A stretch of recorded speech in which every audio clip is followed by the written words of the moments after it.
Do you have something about yourself that you just can't stand? That you think, damn, if only I didn't do this, I might just rule the world and bring on world peace. Well, welcome to the club, buddy. I am the founder. Behold, the NPTA, the Negative Personality Trait Association. I'm pretty sure all of us have at least one issue that trips us up just as we start moving. But here's the thing. The worst thing about you may just be a step or two away from being the best thing about you. So in this video, we're going to turn our frown upside down and figure out how to fix our problems by turning them into our strengths. Let's disband my club. We'll start a new one though. Don't worry, you're all invited. Okay, let's do it. The negative trait I've chosen to focus on in today's video is perfectionism. It's totally not one of my traits. I was just asked by a friend for help on it. Not me. Which friend, you ask? They prefer to remain anonymous. Let's just call them something completely random. What about, Sean? That'll work. Just remember, I'm Shane and I'm talking about Sean, just in case you get a little confused. No big deal. Let me set the scene for you. Sean has this thing that he wants to do. He wants to write. He considers it a calling of his, and he's been dabbling on and off in it for quite some time. But every time he sits down to actually do the thing, he can't help but, you guessed it, get in his own way. Distracted by this, bad mood here, lack of motivation over there. Even when he's in a good mood, once the pen hits the paper, or the fingers hit the keyboard, who are we kidding? Mind goes blank. Nothing. But when he's busy at work or doing chores, or especially when he lays down to sleep at night, any of the least convenient times to write, there it is. The gears are turning, the ideas are flowing, the lawn is mowing, he's tiptoeing in his Jordans. Tiptoeing in my Jordans. He's about to write the best YouTube video ever. I mean, novel. That's what he writes. Where did that video part come from? Anyways, he scrambles out of bed to the computer to get his thoughts out, but when he types them down, he hates them. They're terrible. So he thinks. So he slams the laptop shut after 3 sentences, and he can't sleep for the rest of the night. No good ideas, no shut-eye. Not a writer, not a sleeper. What a series of unfortunate events. Here's the thing about Sean. I know him pretty damn well. He's a close friend of mine. He's wonderful and tremendous. His actual issue here, the aforementioned bad trait.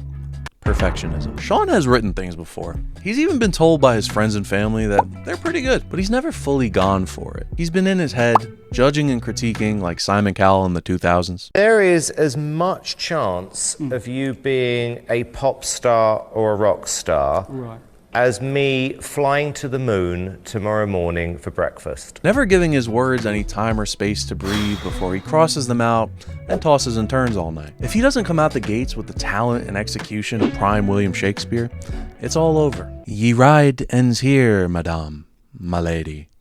That's my best Shakespeare impression, sorry.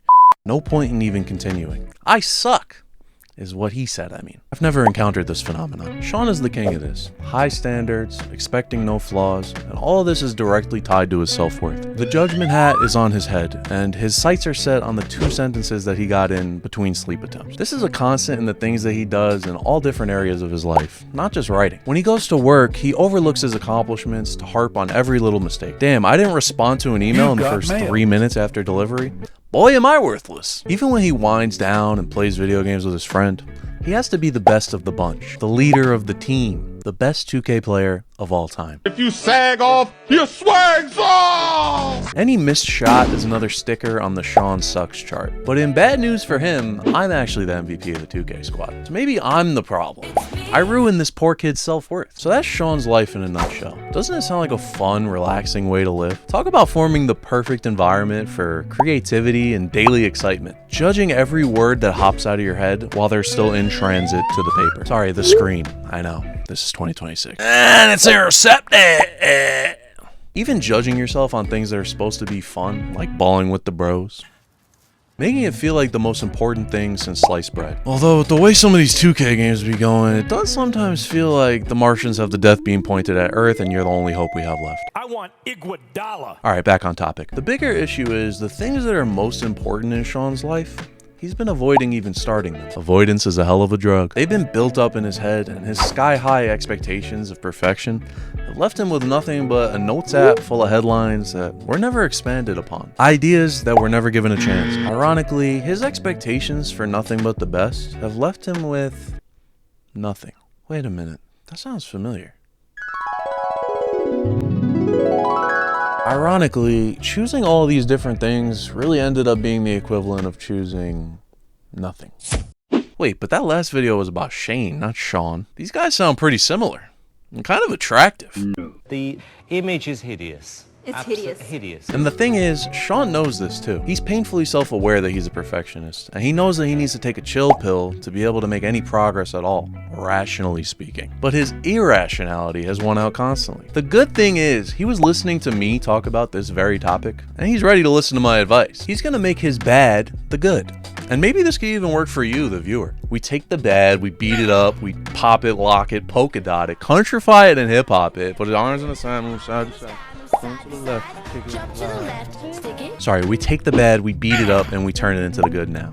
Yay! Okay, so here's the thing. Thesis time. Perfectionism and some other bad traits are kind of just amalgamations of things that are actually kind of good. I know you like that vocab word. I was a spelling bee whiz in elementary school. Wait a minute, did I say thesis time? I meant random side rant out of left field. Speaking of spelling, we played this game in elementary school where two kids would go up to the whiteboard and then the teacher would say a word and then you'd have to write it on the board before the other kid.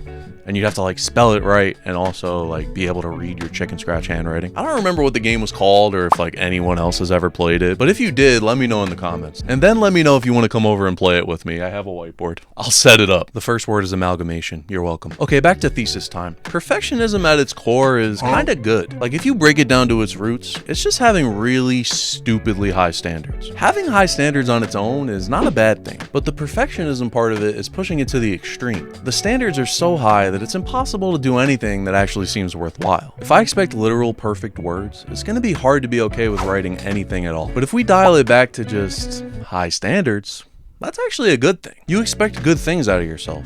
You won't settle for less than your best. But what Sean doesn't realize is that to get to your best, you have to go through the bad first. The only way to get better is to take that judgment hat off again and just let the idea flow without the constant pressure of that giant noggin. Once you finish that first draft without a fiery hatred towards yourself and everything around you, then you could put the smaller and lighter judgment hat back on, looking for ways to get better. The good taste that Sean has can actually be a great tool to improve. But when it's dialed all the way up to 10, it's just toxic perfectionism. So first we have to dial it down.